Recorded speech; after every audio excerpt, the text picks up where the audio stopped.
오늘 함께 나눌 말씀의 제목은 오직 하나의 조건이라는 제목을 가지고 함께 말씀을 나누려고 합니다.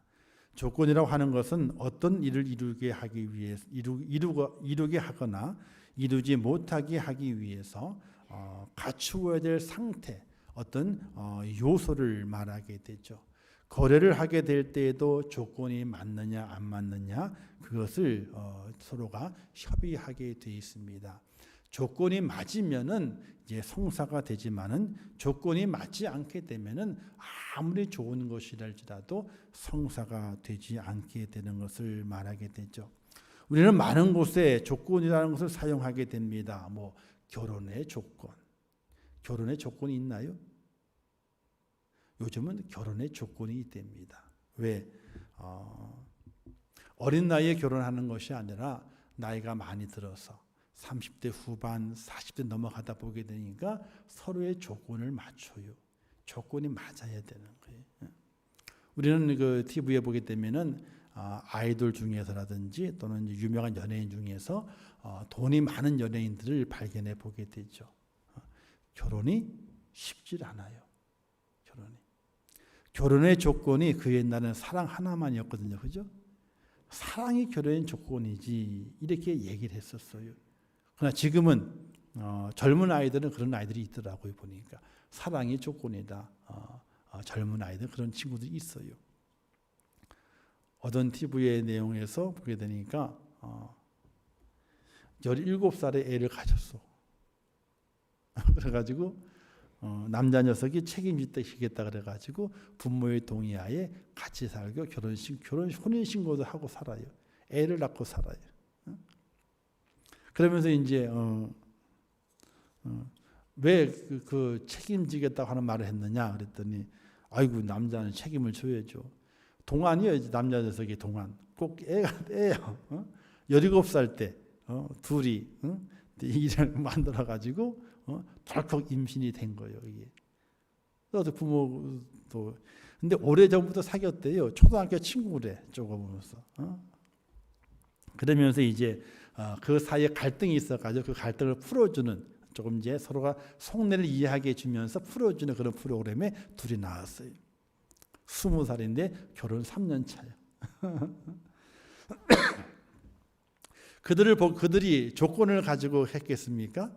아니거든요. 너무 어려서 좀 천방지축이었겠지만은 요즘 이제 30대가 넘어가게 되고 40대를 바라보 또는 40이 넘어가서 50을 바라보는 사람들이 결혼하기가 힘들다 그래요. 힘든 게 결혼의 조건이 사랑이 아니거든요. 사랑으로 만났지만은 서로의 조건들이 눈에 보여지게 되는 거예요. 어릴 때는 그 조건들이 없기 때문에 안 보였던 거죠. 그러나 그 정도 나이가 되고 수준이 되었을 때는 사랑으로 만났지만은 조건이 안 보일 수가 없는 거예요. 있는데 왜 안 보이겠습니까? 보여지게 되죠. 어떤 연예인은 빌딩이 몇 채나 되는데 수백억, 수천억의 자산이 있는데 결혼 안 했는데 과연 그 사람과 사귀게 될 때 결혼의 조건은 사랑입니다. 단지 그것만 보겠느냐는 거죠. 사람의 눈이라고 하는 것이 그렇지 않거든요. 그러니까 결혼이 참 힘든 것을 그들이 깨닫게 된다 이렇게 말하게 됩니다. 행복의 조건도 있고요. 성공의 조건도 있다고 말하게 되죠.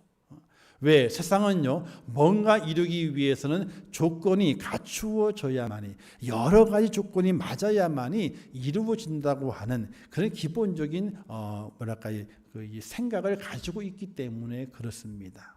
그래서 결혼의 조건도 사랑뿐만 아니라 사랑은 당연히 있어야 되지만은 그리고 다른 조건도 쭉 얘기를 하게 돼요. 수준도 맞아야 되고 학벌도 맞아야 되고 물질도 돈 가진 것도 맞아야 된다는 거예요.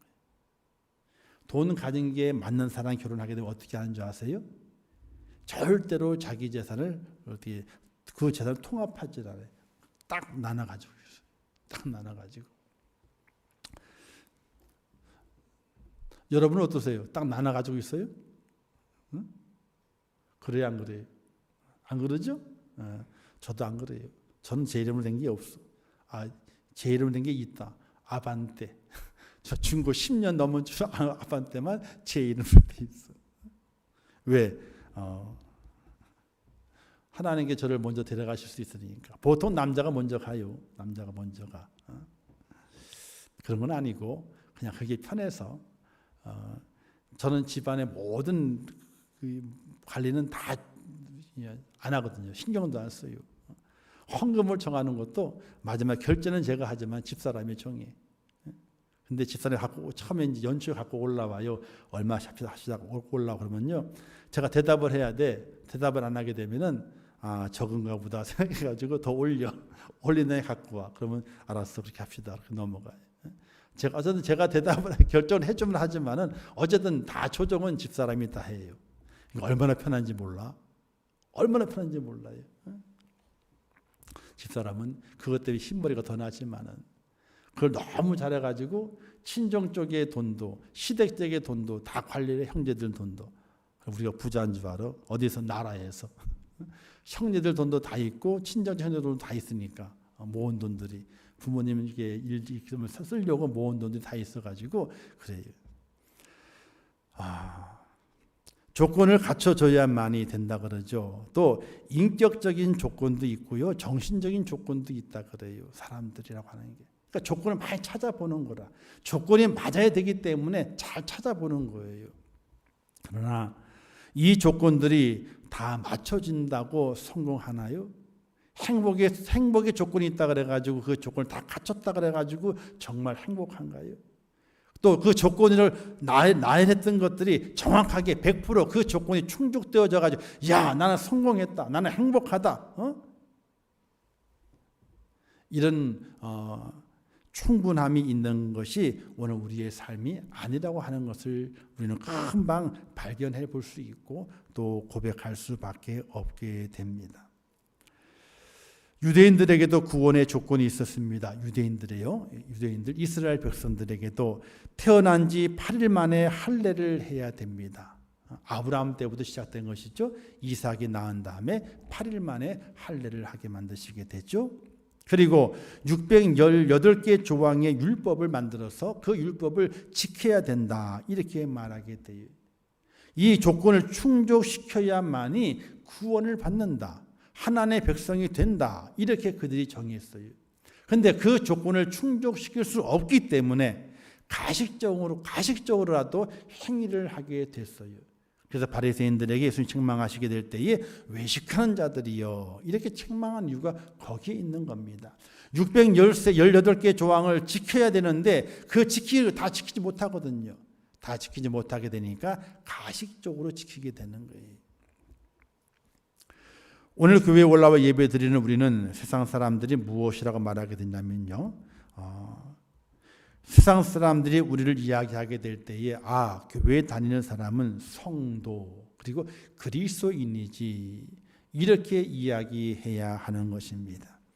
그러나 오늘을 바라보게 될 때에 우리는 그렇게 불려지는 것이 아니라 다른 용어들을 많이 사용하고 있는 것을 보게 됩니다. 아주 안 좋은 말을 많이 사용을 하게 되지요. 왜? 그들이 바라보게 될 때에 성도라 그런다면은 그들의 기준 속에서 갖추어야 될 조건이 있기 때문에 그랬어요.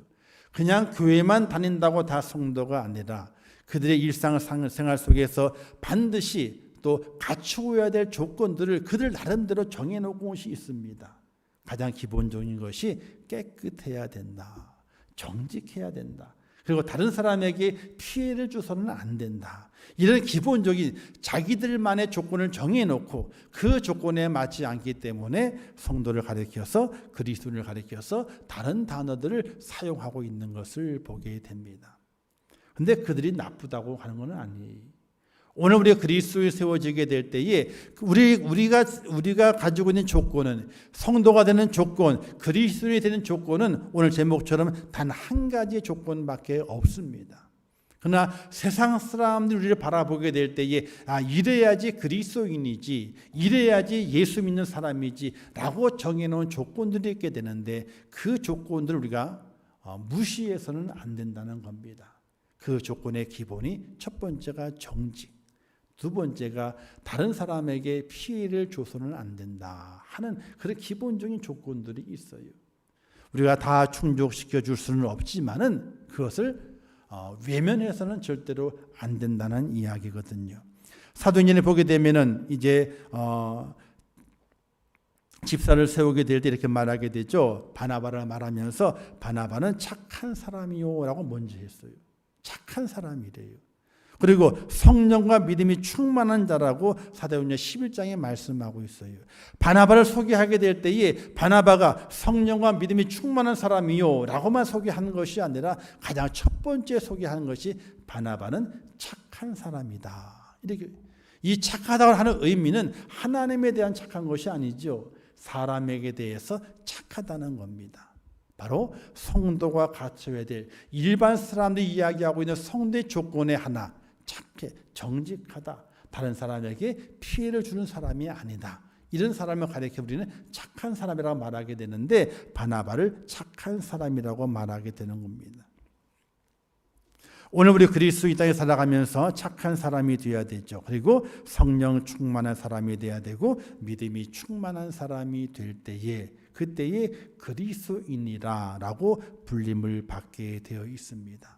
우리가 이 땅에 살고 있기 때문에 그들이 말하고 있는 그 조건을 유심히 생각을 하고 나는 착한 사람인가 이렇게 나를 돌아보아서 그 조건을 우리가 만들어 갈 수 있는, 그래서 하나님 앞에서는 신실하고 사람 앞에서는 진실한 그런 하나님의 사람이 되게 될 때에 하나님께도 인정을 받지만은 사람에게도 인정을 받는다 하는 것이. 그런데 그리스도인이 되는 조건은 세상 사람들이 바라보게 될 때 그런 조건들이 있지만은, 그러나 하나님이 바라보시게 될 때에 오늘 하나님의 사람, 구원받은 성도가 되기 위한 조건이 무엇이냐는 거예요. 사도 바울이 복음을 전하러 다니게 될 때에 초대교회에 많은 문제가 생기게 됐습니다. 어떤 문제냐면요, 유대교회에서 예수교로 개종한 사람들이 자신들의 특권에 대해서 이야기를 하게 되는 거예요. 누구에게? 이방인이었다가, 유대인이 아닌 이방인이었다가 이제 예수교로 개종한 사람들이 함께 교회에 들어오게 되었거든요. 그러니까 유대교회에서 예수교로 개종한 사람들이 이방인이었다가 예수교로 개종한 사람들에게 요구하는 거예요. 유대인이었다가 예수교로 개종한 사람들은 그들의 생활 자체가 하나님의 말씀, 율법을 지키는 데 있어가지고 몸에 습관이 배어 있어서 지키는 데 부담이 없어요. 습관이 되어 있으면. 그러나 습관이 되어 있지 못하게 되면요, 그 모든 것들이 불편하게 되어 있는 거예요. 그래서 교회 안에서 다툼이 생기게 됐어요. 이방인이었다가 예수를 개종한 사람들이 유대인이었다가 예수를 개종한 사람들과 싸움이 붙게 되었는데, 유대교회에서 개종한 사람들은 이것을 다 지켜야만이 구원받아, 이렇게 가르치듯이 얘기를 해요. 그런데 이방인이었다가 예수를 개종한 사람들은 우리는 그거 다 못 지켜, 우리가 어떻게 그거 다 지키냐고, 우리는 습관이 안 돼 있어 그런 것에, 이렇게 이야기를 하게 되면서 다툼이 생겨나게 되네요. 그래서 무엇으로 구원을 받느냐, 여기에 대한 답을 내려달라 해서 사도 바울을 통해 가지고 예루살렘 교회의 사도회의에 그 문제를 올리게 됩니다. 이런 문제들이 각 지역의 교회들이 생겨나게 되었는데, 이 문제를 해결해야만이 교회가 평안해지게 되고 복음이 전거될 수 있으니 이 문제를 해결해 달라고 붙이게 됩니다. 이방인이었다가 예수교로 개종한 사람들이 무엇을 지켜야만이 교회의 공동체 속에 들어와서 그리스도인으로 함께 할 수 있느냐 하는 것을 묻게 돼요. 그래서 예루살렘에서 사도들이 모여서 회의를 하게 됩니다. 이때 베드로가 말하게 되죠. 믿음으로 저희 마음을 깨끗이 하사 저희나 우리나 분간치 아니하셨느니라. 우리가 저희와 동일하게 주 예수의 은혜로 구원받은 줄을 믿노라. 이렇게 말하게 돼요. 구원의 조건은 다른 곳에 있는 것이 아니라 하나님 예수 그리스도를 믿음으로 구원을 받는 것인 줄 확신한다. 이렇게 결론을 내려요. 그리고 또 하나를 붙이게 돼요. 그러나 우상의 제물과 피를 먹는 것과 목매어 죽인 것을 먹는 짐승을 먹는 것, 그리고 음행하는 것은 멀리해야 한다. 생활의 규범을 이야기하게 돼요. 제 구원은 예수 그리스도 구원을 받지만은 구원받은 사람이 이 땅에 살아가게 될 때 가장 기본적으로 하지 말아야 할 것, 우상의 재물을 먹는 것. 그 당시에 우상의 재물이 많았거든요. 왜? 신이 워낙 많아가지고. 그래서 그것을 먹지 않아야 된다. 그리고 피를 먹는 것. 지금도 생피 먹으면 안 돼요. 사슴 뿔 자란 데 가가지고 뿔 잡고 피 빨아먹는다고 좋다고 그냥. 녹용이 좋은 이유는요, 녹용 안에 사슴 피가 있는 거거든요. 그게요. 뼈다귀가 좋은 게 아니에요. 그 안에 피가 좋다 그러는 거지. 그래서 녹용을 자를 때가 있어요. 봄이나 가을에 자를 때가 있어요. 근데 그 광고를 뿌리거든요. 그럼 회원들이 와가지고요, 피를 받아 먹는데. 근데 어떤 사람은 있잖아요. 녹용을 딱 자르면 피가 나오거든요. 여기에요. 아이고, 얼마나 아프겠어요. 그게. 녹각을 잘라내는 거예요. 그럼 피가 나온다. 그러면요, 거기 입을 또 빨아먹어. 그 사람이요, 그게. 사람이요. 이때니까요. 근데 익은 거는 괜찮아요. 순대 먹어도 돼요. 저는 먹으니까. 제가 다 익었어. 근데 안 먹으면 안 먹어도 돼. 그러니까 마음에 안 들면 먹지 마요. 소화 안 되면 먹지 마요. 먹을 필요가 없어요. 저는 소화가 잘 돼요. 그런 것들은. 모든 고기에 사실 피가 다 들어가 있어요. 기본적으로. 피를 100% 뺄 수는 없는 거예요. 어떤 분은 그래요. 자기는 피를 안 먹는데. 근데 소고기는 있잖아요. 구우면 자기는 살짝만 구워야 된대. 근데 뻘건 게 나오잖아요. 그렇죠? 근데 그게 꼭 다 육즙이 아니에요. 아직 거기에 뽑아내지지 않은 피가 섞여져 있는 거예요. 기본적으로. 그러니까 100%다 뽑을 수는 없는 거예요. 그게요. 그렇기 때문에 나는 피를 안 먹는다. 그러면 고기를 잘 먹어. 그러면 그건 안 되는 거예요. 그 피 속에 적어도 10% 정도는 그 육즙 중에서 10% 정도는요, 피가 섞여 있는 거예요. 기본적으로요. 근데 잘 익혀 드시면 돼요. 근데 그 당시에는 피를 먹었어요. 아무 피나 다. 근데 그 피를 먹는 것은 우상 숭배하는 자들이 그 제단에서 어떻게 돼요? 피를 함께 뿌리고 함께 마시는 행위들을 했었어요.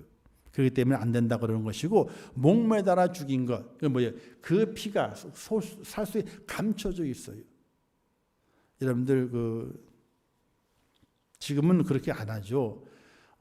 옛날 시골에서 보신탕을 만들게 될 때는요, 가장 기본이 이랬어요. 집에서 키운 누렁이 있잖아, 누렁이가 좀 덩치가 커졌어. 밥을 많이 먹어. 그러면 저놈 잡을 때가 됐구나 이제 생각을 해요.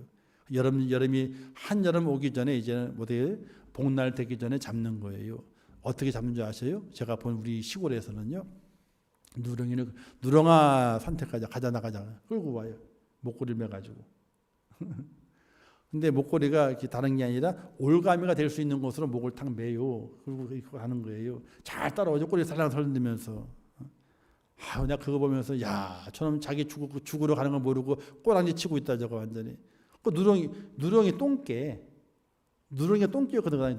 노란 개 있죠. 잘 커요. 크기도 금방 커 그게. 금방 커요. 어떻게 하는 줄 아세요? 쑥 이제 그 개울가로 가요. 근데 개울가 가면 다리가 있잖아, 다리에. 다리로 쑥 지나가요. 그러면서 개를 자꾸만 가해로 밀어. 가해로 밀다가 있잖아요. 거기 옛날에는 이렇게 기둥들이 이렇게 연결되어 있지 않고 하나씩 이렇게 박혀 있어서 하나씩 이렇게 시멘트로. 걷다가 줄을 꽉 묶고 이렇게 묶어놓은 다음에 슬쩍 강아지를 밀어. 어디로? 다리 밑으로 미는 거지 뭐요. 근데 그것까지는 괜찮아. 근데 어른들이 저렇게 잡으면 맛이 없대요. 그리고 대롱대롱 매달려 있는 그 강아지들이 죽은 강아지 있잖아요. 그걸 몽둥이로 가지고 툭툭 패. 그래야 살이 부드럽대. 못 보셨어요? 네? 요즘은 그렇게 안 잡아요. 옛날에 그랬다니까, 옛날에. 제가 그 기억이 생생해. 복날 되면은 강아지들이 엄청나게 그렇게 당했어. 그게 눈에 선해. 아니, 갈 때는 강아지가 꼬리를 다 친다니까요. 꼬랑지를 다 치면서 간다니까요. 왜? 주인이 끌고 가니까 얼마나 기분이 좋아. 산책 나가니까 좋잖아요. 그게 뇌리에 있어. 뇌리에. 그리고 또 모시도 목사님이 안 드셨기 때문에 저는 배가 불러도 있잖아요. 종이 쪼가리 지나가잖아요. 그죠? 고기가 걸려 있죠. 고기가. 배가 부른 상태니까요. 근데 그 시흥의 금천구의 독산동에 거기 우시장이 있거든요. 신방을 다 마치고 배가 불러 지나가는 거 차 타고. 근데 거기에 보게 되면 고기가 다 걸려 있어. 돼지고기도 걸려 있고 소고기도 걸려 있고. 그럼 있잖아요. 야, 맛있겠다. 배가 부른데. 그런 생각이 들어. 근데 배가 막 고파. 야, 뭐라도 먹어야 된다 생각되는데 게 고기 있잖아. 이게 진열되어 있는 거예요. 전혀 먹을 생각이 안 들어. 그래서 제 생각, 이거는 내가 먹을 게 아니구나. 내가 땡기지 않는구나. 그래서 안 먹는 거예요. 근데 거기 몸이 약하신 분들 그게 좋대요. 살이 그렇게 이제 흡수가 잘 된다 그래요. 단백질이. 그래서 단백질이 부족하신 분들은 그 개고기를 먹게 되면은 보신탕을 먹게 되면은 흡수가 빨라가지고 기력을 회복하는데 참 좋다 그래요. 어쨌든 먹든지 안 먹든지 상관없어요. 지금은 죄가 되는 건 아니에요. 지금은 또 잘 도살하기 때문에 피도 다 빼기 때문에. 그런데 그 옛날에 목매어 죽은 것이 있어요. 그걸 먹지 말라는 거예요. 또 음행을 하지 말라. 이렇게 말씀하게 돼요. 이 모든 건 뭐와 연관되는데 그 당시에 우상 숭배와 연관되어 있는 것들이었어요. 즉 우상의 재물을 먹는 것과 피를 먹는 것, 목매어 죽인 것, 음행하는 것, 이것이 바로 우상 숭배 세트예요. 우상 숭배하는 곳에 가게 돼 세트로 이루어지게 되는 거예요. 이것을 하지 말 것을 말하면서 그래서 다른 것들은 유대 율법들은 그거는 너희가 지키든지 안 지키든지 교회에서 강제하지는 마라. 이렇게 자유함을 준 것을 볼 수가 있게 돼요. 그러면서 그들에게 말하기를 오직 한 가지 정해놓은 것이 있습니다. 주 예수의 은혜로 구원받는 줄을 믿어야 된다. 이것을 말씀하게 되는 것이. 주 예수를 믿어라. 그리하면 너와 내 집이 구원을 얻으리라. 이렇게 말씀하게 되죠. 하나님의 독생자를 주셨으니 누구든지 예수 믿으면 멸망하지 않고 영생을 얻으리라. 이렇게 말씀을 하고 있습니다. 또 오늘 말씀에서 내가 만일 내 입으로 예수를 주로 시인하면 또 하나님께서 그를 죽은 자 가운데 살리신 걸 내 마음 믿으면 구원을 얻으리니 이렇게 말씀하고 있습니다. 또 말씀하기를 누구든지 저를 믿는 자는 부끄러움을 당하지 않으리라. 이렇게 말씀하고 있어요. 사랑하는 성도 여러분, 예수 그리스도인이 되는 것, 성도가 되는 것, 그것은 단 한 가지의 조건입니다. 인종의 차별도 없고 성별의 차별도 없고 민족의 차별도 없고 오직 예수 그리스도를 믿는 자, 그가 바로 성도가 되고 그리스도인이 되는 사실을 믿으시기를 주님의 이름으로 축원합니다. 그렇게 믿음을 가지고 있어야 돼요. 우리나라에도 사실 그 옛날에 예배 드리게 될 때에 성별의 차별이 아주 심했죠.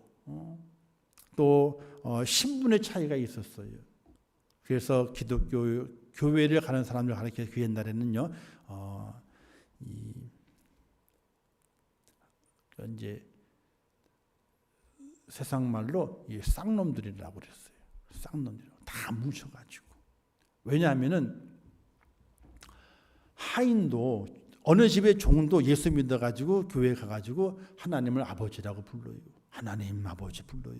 근데 그 다른 양반도 예수 믿어가지고 교회 가지고 어떻게 뭐라고 불러요? 하나님 아버지라고 부르는 거예요. 종도 하나님 아버지, 양반도 하나님 아버지. 그리고 또 종과 양반은 있잖아요. 한 자리에 앉을 수가 없는 거예요. 국밥집에서 국밥을 먹더라도 양반은 양반끼리 앉고요. 종은 종끼리 앉고 쌍놈은 쌍놈끼리 앉고 이렇게 따로 앉아요. 같이 앉을 수가 없는 거예요. 예배는 어떻게 드려요? 같이 예배를 드려요. 유교 사회에서는 그럴 수가 없는 거예요. 그거는 쌍놈들이라 하는 거지. 족보가 없는 놈들이 하는 일이지 그런 뼈대가 있는 가문은 절대로 그렇게 하는 것이 아니었어요. 그리고 또 남자와 여자는 뭐라고 말해서 7세 부동석이다. 남녀 7세 부동석을 그러잖아요. 남자와 여자는 또 한 자리에 앉을 수가 없네. 우리 할아버지의 왈 밥상을 있잖아요. 그러면 밥상에다 밥그릇 3개를 올려요. 할머니와 같이 살게 될 때 할아버지, 할머니, 저 이렇게 셋이 살 때가 있었거든요. 밥상에 올라오게 될 때는요, 갖고 와야 되니까 밥상에다가 할머니의 밥까지 같이 올렸나. 갖고 옮길 때에는 어쩔 수 없이, 먹을 때는요, 할머니가 자기 밥을 끓여 내가지고 밥상 밑에 밥을 두고 자기 국도 밑에 두고 그러고 먹어. 올려놨다는 큰일 나. 누구한테? 할아버지한테. 난리가 나는 거야. 난리가.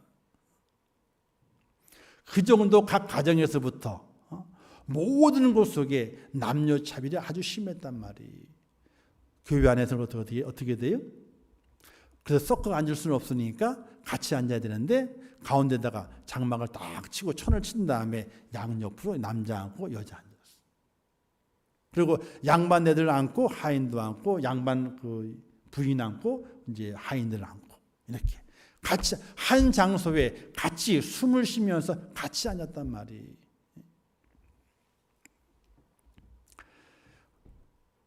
모든 것이 차별이 없는 겁니다. 인종 차별이 없고 성별 차별이 없고 신분의 차별이 없고 민족의 차별이 없어요.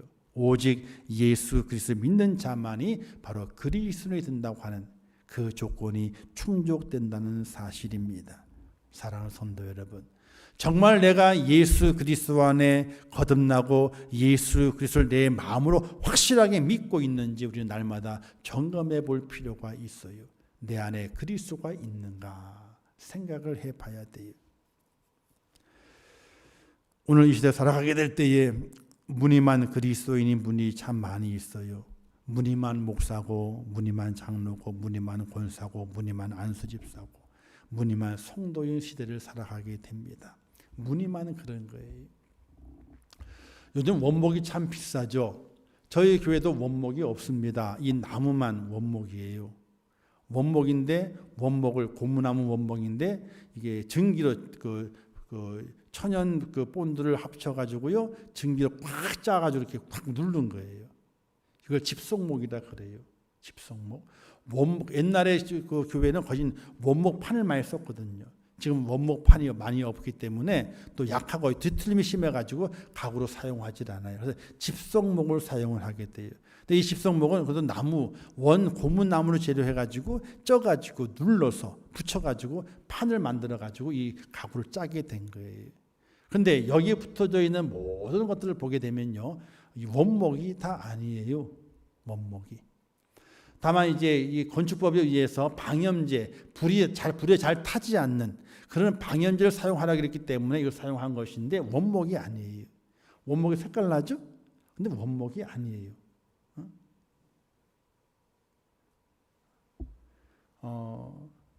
필름이에요.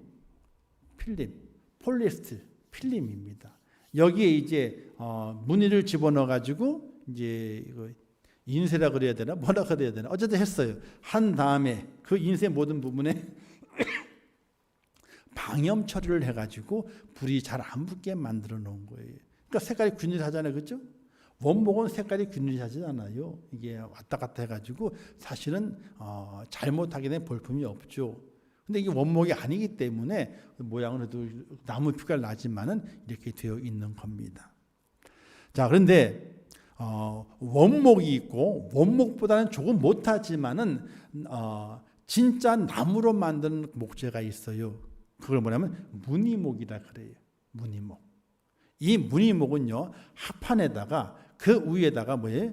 왜냐면 원목이 비싸니까 원목을 얇게 대패처럼 얇게 밀어가지고 종이장처럼 만드는 원목 나무가 있어요. 그걸 무늬목이라 그래요. 이거를 합판에다 붙여요. 본드로 붙여가지고 대레미질 싹 하게 되면요 원목 나무처럼 보이게 돼요. 이게 두 번째 비싼 나무예요. 그런데 그 나무는 튼튼하기는 하지만 있잖아요. 그 속에 바로 합판이에요. 아니면은 이렇게 이 나무 중에서 톱밥으로 누른 나무가 있어요. 이게요. 좀 나무같이 보이지만 나무가 아니죠. 잘 깨져요. 그 위에다가 무늬목을 붙이는 거예요.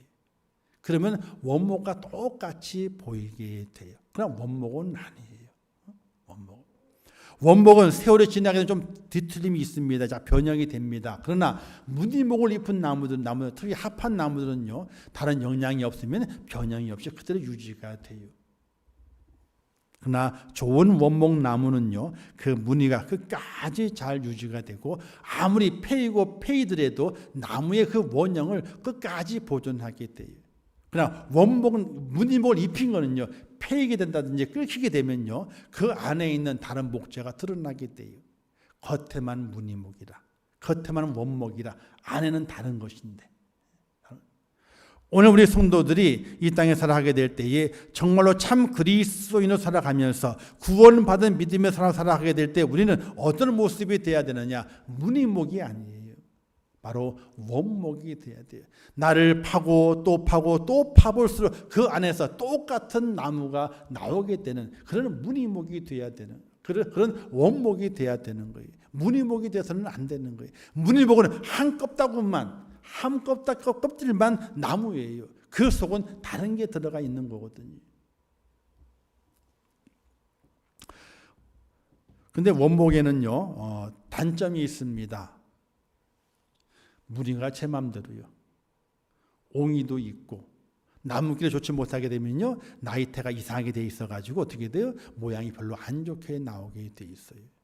그러나 무늬목은요, 좋은 무늬 있는 데만 잘 밀어가지고 종이처럼 작게 만들어가지고 쫙 붙이게 되면 그런 대로 좀 더 원목보다는 좋은 무늬를 만들 수 있어요. 오늘 우리 그리스도인들은 겉보기를 좋게 만드는 것이 아니라 내 겉과 속이 똑같이 좋아야 된다는 사실이에요. 아름다운 원목을 잘 만들어져야 되고 그 원목을 사용해서 가구를 만들어서 겉의 모양과 속 그 깊은 데 있는 데까지 다 좋은 게 돼야 되는 거거든요. 여러분 요즘 각 가정에 만드는 문이 있거든요. 방문을 그 옛날에는요, 첫 번째는 비싸게 원목으로 만들었어요. 두 번째는요, 그 원목으로 만들기 비싸니까 합판을 붙였어. 지금 나오는 좀 싼 문들이 있습니다. 싼 문들은 뭘로 만들게 해요? 플라스틱. 어디만 나무, 네 귀퉁이만 나무가 되어 있고요. 그 안에는 다 플라스틱으로 되어 있어요. 왜 네 귀퉁이가 나무로 되어 있느냐? 문틀이 작을 수 있잖아요.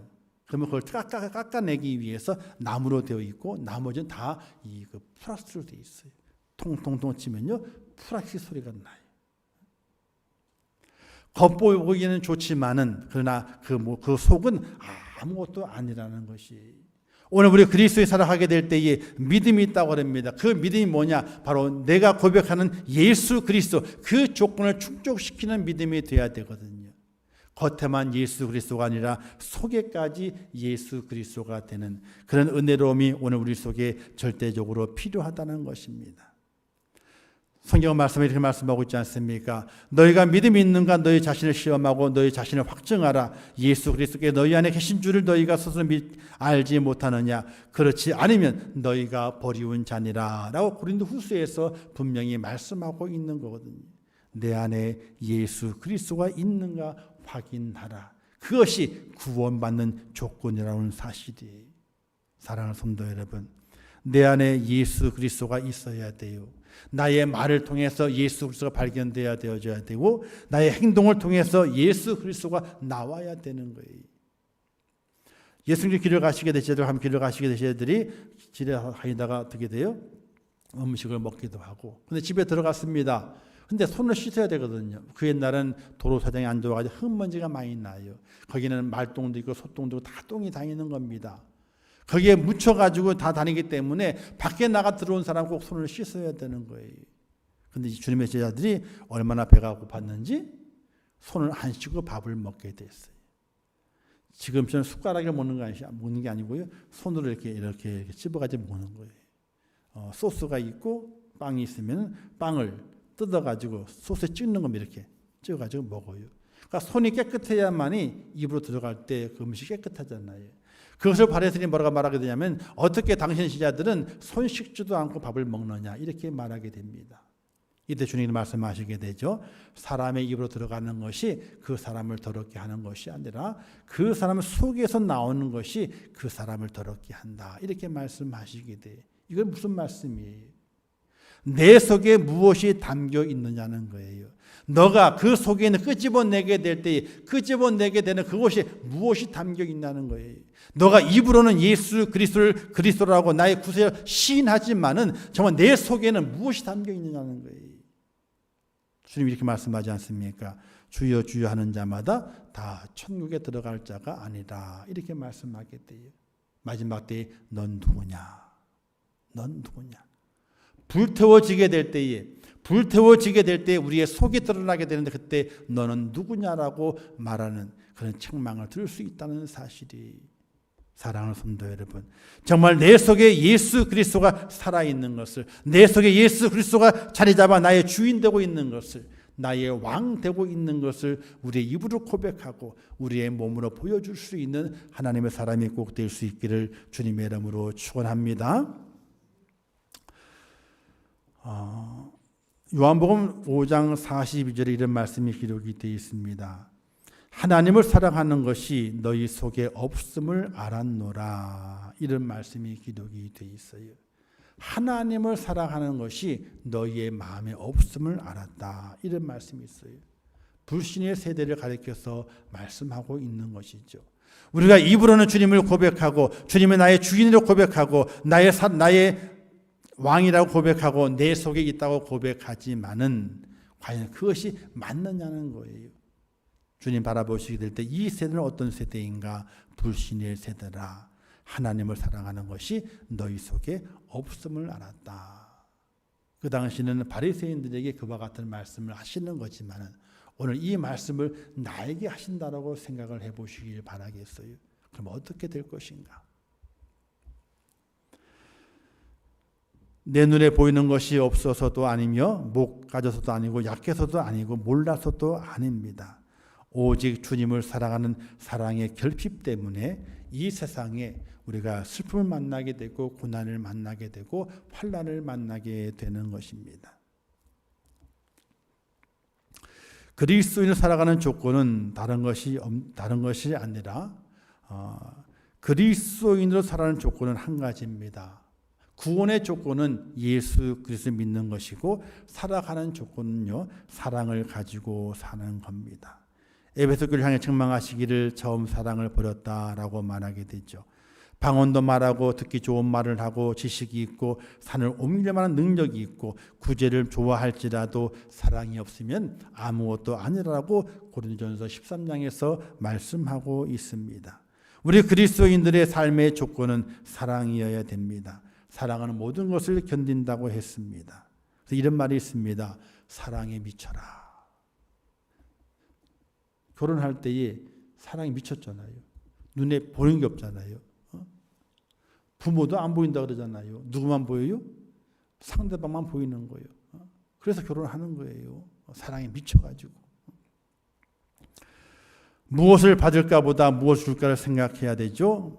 더 줄 수 없을 때 안타까움을 가지는 것이 바로 사랑의 모습인 것입니다. 오늘 우리가 이 땅에 살아가게 될 때에 하나님께 내게 요구하시는 구원의 조건은 단 하나다. 예수 그리스도를 너희의 마음에 모셔라. 나의 주인으로, 나의 그리스도, 나의 구세주로 모시는 것이 바로 구원의 조건 하나입니다.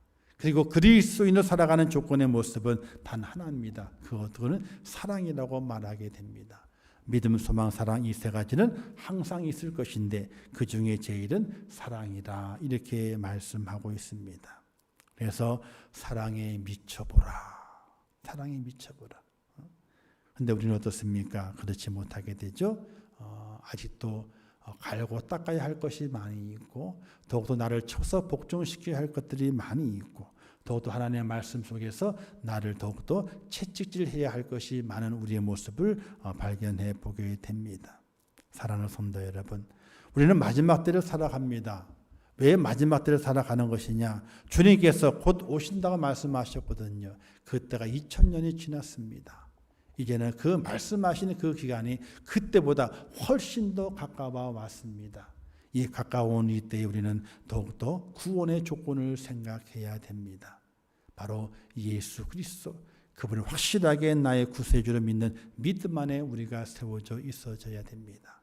그리고 그리스도를 살아가게 될 때에 세상을 향해서 사랑을 행할 수 있는 사랑에 미친 자가 되어서 하나님의 사랑을 나누어 주고 하나님의 사랑을 실천해 줄 수 있는 선한 사마리아인이 오늘 우리가 되게 될 때에 우리는 구원의 조건도 갖추었고 그리스도의 본문의 조건도 갖춘 하나님의 사람으로 이 땅에서 살아가 하나님의 만날 준비를 갖출 수 있는 축복자가 된다는 사실을 온전히 기억하시면서 우리 주님을 나의 구세주로 확실하게 믿고 또 그리스도의 조건, 사랑의 조건을 실천하면서 선한 사마리아인이 되어서 주님 오실 날을 믿음으로 잘 준비할 수 있는 축복자가 될 수 있기를 주님의 이름으로 축원합니다.